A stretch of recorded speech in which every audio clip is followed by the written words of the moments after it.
اب کے ظالم بھی اپنے انجام کے بہت قریب آ چکے، انہوں نے ظلم اتنا کیا ہے، وہ بچوں کی آہیں، وہ عورتوں کی چیخیں کیا بارگاہ رب العزت میں نہ پہنچی ہوں گی؟ رب تبارک و تعالیٰ خود فرماتا ہے سَيَعْلَمُ الَّذِينَ ظَلَمُوا أَيَّ مُنْقَلَبٍ يَنْقَلِبُونَ، ان قریب ظالم یہ دیکھ لیں گے کہ کس پلٹی میں اللہ تعالیٰ انہیں گرانے والا ہے۔ جو جال وہ اپنے دشمنوں کے لیے بنتے ہیں اللہ تعالیٰ اسی جال میں ان کو پھنساتا ہے۔ آج دیکھنا آپ تاریخ کی سچائیاں آپ کو اس بات کا جواب دیں گی۔ ظالم یہ سمجھتا ہے کہ میں خدا کے برابر ہو چکا، مجھے کوئی بھی ہلاک نہیں کر سکتا۔ اللہ تعالیٰ فرماتا ہے اینما تکونوا یدرککم الموت ولو کنتم فی بروج مشیدہ، تم مضبوط قلعے میں کیوں نہ بیٹھے ہو، موت تمہارے پاس آ کر پکڑ لے گی۔ اور رب تبارک و تعالیٰ کے لیے کوئی چیز ناممکن ہے۔ لوگ آج ہوا بناتے ہیں کہ ایئر ڈیفنس سسٹم اتنا بڑا ہے کوئی کچھ نہیں کر سکتا، ایک چھوٹے سے پدے سے ایک ناجائز کنٹری کو محفوظ دکھانے کے لیے دنیا پتہ نہیں کیا کیا باتیں وائرل کرتی ہے۔ اسرائیل کے پاس آئرن ڈوم ہے، ایئر ڈیفنس سسٹم اتنے بڑے ہیں، کوئی نہیں آ سکتا۔ وہ خدا ہے؟ کوئی خدا ہے؟ لیکن دنیا آج دیکھ رہی ہے، بہت ساری چیزوں کو دیکھ رہی ہے۔ مجھے یہاں پر کسی کے سلسلے میں نہیں کہنا ہے، لیکن ایک بات کہنا ہے کہ نشہ میں چور، گھمنڈ میں چور جو بندہ ہوتا ہے اللہ تعالیٰ کبھی اس کو مچھر سے بھی ہلاک کرتا ہے۔ بہت بڑی طاقت کا اس سے مقابلہ ہونا ضروری نہیں، تمہارے پاس ہوگا بہت بڑا سسٹم، لیکن رب تبارک و تعالیٰ جب انتقام لے لے تو پھر تمہارے لیے بہت بڑی طاقتوں کی ضرورت نہیں۔ آپ کو میں تاریخ بتاؤں، عراق میں نمرود ایک زمانے میں اس طرح کی حرکت کیا تھا کہ اس نے بہت بڑی عمارت بنائی تھی، اور اس کے مطابق بات یہ تھی کہ وہ 1000 لوگوں سے تنہا لڑ سکتا تھا، اتنی اس کی طاقت تھی۔ شیر سے خود مقابلہ کرتا تھا، کبھی ڈرتا نہیں تھا۔ نمرود کی طاقت مشہور تھی اس زمانے میں، اور سارے لوگ اس کی طاقت کا لوہا مانتے تھے، حتیٰ کہ وہ کبھی اپنی زندگی میں بیمار نہیں ہوا تھا۔ آدمی جب بیمار نہیں ہوتا تو اس کا غرور بڑھ جاتا ہے، سوچتا ہے مجھے کچھ ہو نہیں سکتا۔ نمرود نے اس کے بعد یہ دیکھا ساری دنیا میرے قبضے میں ہے، طاقت و دولت کے ذخیرے سب اس کے پاس سے، لیکن ایک چیز نہیں تھی، موت پر کنٹرول۔ اس کو کیسے کیا جائے کنٹرول؟ یعنی مرنے سے بچ تو نہیں پائے گا، یہ کنٹرولنگ پاور بھی ہمارے پاس ہونا چاہیے۔ اس نے ایک بہت بڑی عمارت بنائی، کہا کہ خدا آسمانوں میں ہوتا ہے، ہم اتنی بڑی عمارت بنائیں گے کہ ان عمارتوں پر چڑھ کر خدا کو للکاریں گے۔ آجا میں مقابلہ کرتا ہوں، اور مقابلہ کر کے میں خدا کو گرا دوں گا کسی بھی طرح سے۔ اگر مجھ سے نہ ہو سکے تو پوری فوج کو تیار کروں گا، خدا سے لڑائی لڑ کر کے ایک بار وہ موت اور حیات کا پاور اپنے ہاتھ میں لے لیں گے، پھر ہم کو جب تک چاہے جینا ہے۔ کہاں کی خام خیالی! لیکن اس نے بنایا، پوری دنیا بھر سے لوگوں کو جمع کیا، سب کی زبان ایک بنایا، سب کی کرنسی ایک بنایا، ساری اس پوری دنیا کے لوگ اس کی فوج میں، سب کو یہ باور کرانا شروع کیا کہ ہماری لڑائی ہے دنیا سے نہیں، ہماری لڑائی کریٹر سے، خالق سے۔ ہم اس سے پاور چھین لیں گے ایک بار، اور پھر اپنے ہاتھ میں موت و حیات کا کنٹرول رکھیں گے۔ جس کو جتنی لمبی عمر چاہیے میں دوں گا، جس کو جب تک جینا ہے میں دوں گا، ازل سے لے کر ابد تک۔ یہ سارے خیالات اس کے تھے، اور اس نے جمع کیا، عمارت بھی بنایا، فوج بھی تیار کیا۔ کیا رب تبارک و تعالیٰ یہ نہیں دیکھ رہا تھا؟ اس کی تیاری، اس کا جمع کرنا، اس کی عمارت بنانا، بہت دنوں تک یہ سب کام چلتا رہا۔ رب تبارک و تعالیٰ کسی سے غافل نہیں، دلوں میں گزرنے والے حالات سے بھی بے خبر نہیں، لیکن بندے کو رب تبارک و تعالیٰ ڈھیل دیتا ہے۔ قرآن میں رب تعالیٰ فرماتا ہے وَلَا يَحْسَبَنَّ الَّذِينَ كَفَرُوا أَنَّمَا نُمْلِي لَهُمْ خَيْرٌ لِأَنفُسِهِمْ إِنَّمَا نُمْلِي لَهُمْ لِيَزْدَادُوا إِثْمًا۔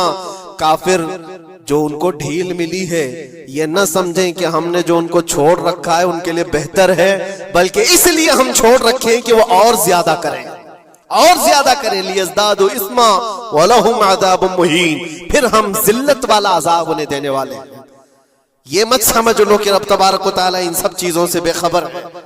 نمرود اتنا سب کرتا رہا، اللہ نے اس کو چھوڑ رکھا، بنا لے لمبی عمارت، بنا فوج بھی بنا لی، ساری چیزیں بنا لیا، مقابلے کے لیے اس نے دن بھی طے کر لیا۔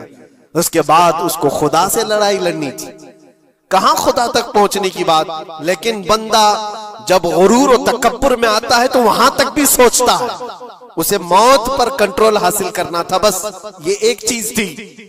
پھر جب وہ دن آیا، کتابوں میں ملتا ہے اللہ تبارک و تعالیٰ نے فرشتے اس کی جو تعداد ہے اس کا کسی کو علم نہیں۔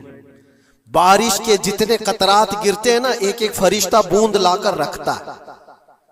اب آپ اندازہ کر سکتے ہیں فرشتوں کی تعداد کتنی ہو سکتی۔ اس میں جو بڑے فرشتے ہیں وہ جبرائیل، میکائیل، اسرافیل اور اسرائیل علیہم السلام، جو سردار ملائکہ ہیں، فرشتے ہیں، ان کے اپنے اپنے کام ہیں، بہت پاورفل فرشتے ہیں۔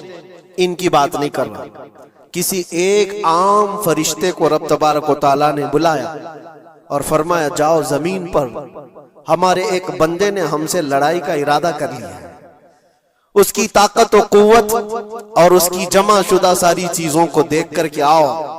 وہ فرشتہ زمین پر آیا، جس جگہ پر اس نے یہ سب جمع کیا تھا، فرشتہ اتر کر صرف اپنے پیر ہلایا تھا، پوری عمارت بھسم ہو گئی۔ کچھ نہیں کیا تھا، اس کی بنائی ہوئی عمارت بھسم ہو گئی۔ جتنی فوج جمع کیا تھا سب کیڑے مکوڑوں کی طرح مر گئے، اور سب کی زبانیں مختلف ہو گئی، کوئی ایک دوسرے کو پہچان نہیں پا رہا۔ یہ منٹوں کی بھی بات نہیں تھی، سیکنڈوں کی بات تھی۔ فرشتہ واپس چلا گیا، نمرود کا زوال ہو گیا، ختم ہو گیا۔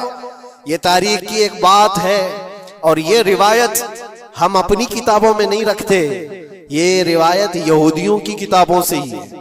یہودی اس بات کو یقین کرتے ہیں، اور اسی وجہ سے اس بات پر وہ دوبارہ عمل کرنے کے لیے پھر کوشش میں ہے۔ نیو ورلڈ آرڈر جو کہا جاتا ہے، پوری دنیا کو اکٹھا کرنا، ایک کرنسی بنانا، ایک لینگویج پر لانا، اور سب کو ملا کر کے ایک طاقت حاصل کرنا، سپیس پر جانا، اور پھر وہی چیزیں دہرانی جا رہی ہے دنیا، وہی چیز ایک دوبارہ بار ٹرائی کرنا ہے، جس کے لیے آپ کو پتہ ہے یہ چھوٹی سی قوم پوری دنیا پر کنٹرول حاصل کرنے کے کیسے کیسے خواب دیکھتی۔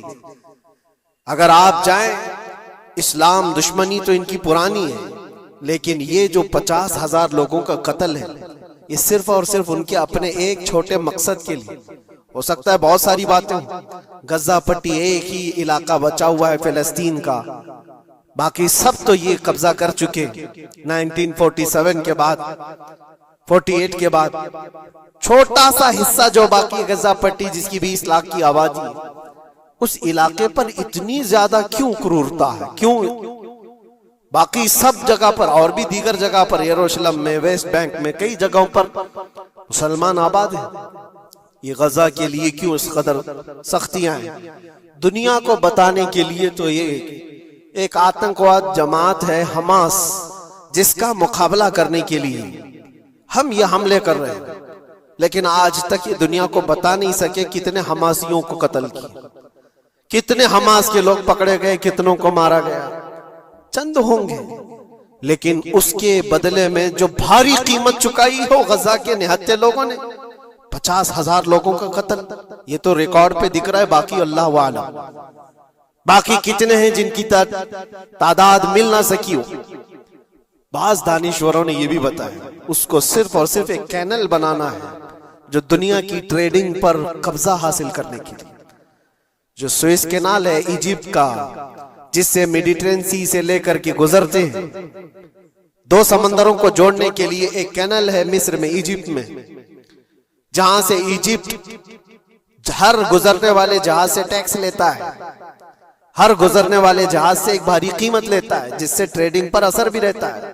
اور جب وہ چاہے بند کرے، 2 مرتبہ اس نے بند بھی کیا تھا تاریخ میں، 1950 کے بعد۔ اور یہ خواب دیکھتا ہے اسرائیل کہ ہم اپنی ہی جگہ سے ایک کینل بنا لیں تقریباً 300 کلومیٹر، جس کے لیے اس کو غزہ حاصل کرنا بہت ضروری ہے۔ یہ بعض لوگوں کی اپنی تحقیق ہے۔ تو کیا کوئی اپنے مفاد کا حاصل کرنے کے لیے 50,000 لوگوں کا قتل کر سکتا ہے؟ دنیا کو یہ بھیانک چہرہ بھی تو معلوم ہونا چاہیے. اگر ان کو کوئی راستہ بنانا ہے تو اس کے لیے انسانیت کا قتل کرنا. میں آپ کو ایک بات عرض کیے دیتا ہوں، قرآن پاک نے جو فرمایا وہ حق ہے، 100% حق ہے. اللہ نے فرمایا، میں نے خطبے کے بعد جو آیت پڑھی، وَضُرِبَتْ عَلَيْهِمُ الذِّلَّةُ وَالْمَسْكَنَةُ، اللہ فرماتا ہے ان پر ذلت والمسکنت، اللہ فرماتا ہے ان پر ذلت اور غربت لکھ دی گئی. کس پر؟ یہودیوں کے متعلق. وَبَاءُوا بِغَضَبٍ مِّنَ اللَّهِ، اور اللہ کے غضب میں رہیں گے وہ ہمیشہ.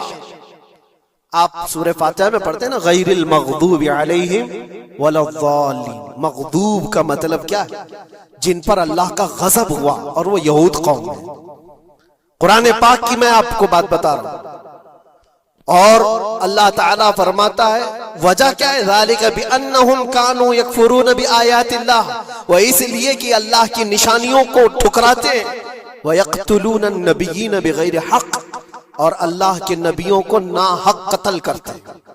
اب دنیا کو یہ افسوس ہو رہا ہوگا، جیسے میں نے ابھی بتایا 50,000 لوگوں کا قتل وہاں کر دیا. ایران میں گھس گیا، شام میں گھس گیا، لبنان میں گھس گیا، ہر جگہ مار مار مار اور لوگوں کا قتل. میرے عزیزو، یہ تو عام لوگوں کا قتل ہے، اور قرآن یہ کہتا ہے یہ وہ قوم ہے جو اللہ کے نبیوں کو قتل کرتی تھی. اور تاریخ میں ہے تقریباً 10,000 نبیوں کو انہوں نے قتل کیا ہے. 10,000 نبیوں کو انہوں نے قتل کیا ہے، صرف اپنی من مانی بات نہ پائے جانے کی وجہ سے. حضرت زکریا علیہ السلام کی بات معلوم ہے، یہ تو بیت المقدس کے متولی تھے. زکریا علیہ السلام بیت المقدس کے امام تھے، جن کا ذکر ہے قرآن پاک میں. حضرت زکریا علیہ السلام کے پیچھے یہی قوم جو ان کی امت میں تھی، یہودیوں کے لیے بھی وہ مقدس نبی تھے. لیکن ان ظالموں نے حضرت زکریا علیہ السلام کو دشمنی میں رکھ کر کے ایسا قتل کیا تھا. اللہ اکبر. زکریا علیہ السلام ان سے بھاگ کر کے نکلے تھے، اور ایک درخت کو جا کر کہا، اے درخت کھل جا، میں تجھ میں آتا ہوں. درخت کھل گیا، حضرت زکریا علیہ السلام اس میں اندر چلے گئے، درخت پھر بند ہوا. تاریخ میں موجود ہے. ابلیس لعین نے، شیطان مردود نے یہودیوں کو راستہ بھی بتایا اور درخت بھی بتایا کہ اس کے اندر زکریا چھپے ہوئے، اس کے اندر زکریا ہے. یہودیوں نے تیز آری لے کر کے درخت کو اوپر سے کاٹنا شروع کیا کہ درخت کے 2 ٹکڑے ہوں گے تو زکریا علیہ السلام تک بھی پہنچ جائیں گے. انہوں نے آری سے کاٹتے کاٹتے کاٹتے ان کے سر تک پہنچا دیا. اور جب حضرت زکریا علیہ السلام کو اپنے سر کے اوپر سے کٹنے کی آواز آنے لگی تو اب سوچا کہ اب یہ آری سے پورا کٹ جائے گا. اللہ تعالیٰ کی طرف سے ندا آئی، اے زکریا صبر کر لو، اگر تم اس پر آواز نکالو گے تو صبر والوں میں سے تمہارا نام نکل جائے گا. یہاں تک کہ تاریخ میں ہے وہ یہودیوں نے آری سے کاٹتے کاٹتے حضرت زکریا علیہ السلام کے سر کو چیر دیا اور جسم کے 2 ٹکڑے ہو گئے. اللہ کے نبی خاموش رہے، صبر کر کے رہ گئے. ان کے بیٹے یحییٰ علیہ السلام، یحییٰ علیہ السلام نے یہودیوں کے ایک گورنر یا بادشاہ کو یہ کہا تھا کہ ایک نکاح میں 2 بہنوں کو رکھنا جائز نہیں. اس نے 2 بہنیں ایک ساتھ اپنی زوجیت میں رکھا تھا. صرف اتنی بات پر حضرت یحییٰ علیہ السلام صرف 33 سال کے جوان تھے. اس یہودی ظالم نے یحییٰ علیہ السلام کے سر کو کاٹ کر کے برتن میں لا کر ناشتے میں رکھا تھا. اللہ کے نبی کی بات کر رہا ہوں، اللہ کے نبی کے سر کو کاٹ کر تشت پہ رکھا تھا. لیکن تاریخ کی سچائیاں بتاتی ہیں کہ وہ کٹے ہوئے سر سے یحییٰ علیہ السلام بولتے تھے، اے ظالم اب بھی میں کہتا ہوں ایک نکاح میں 2 بہنوں کو رکھنا حرام ہے، حرام ہے. یہ اللہ کے نبیوں کی زندگی میں بتا رہا ہوں جن کے ساتھ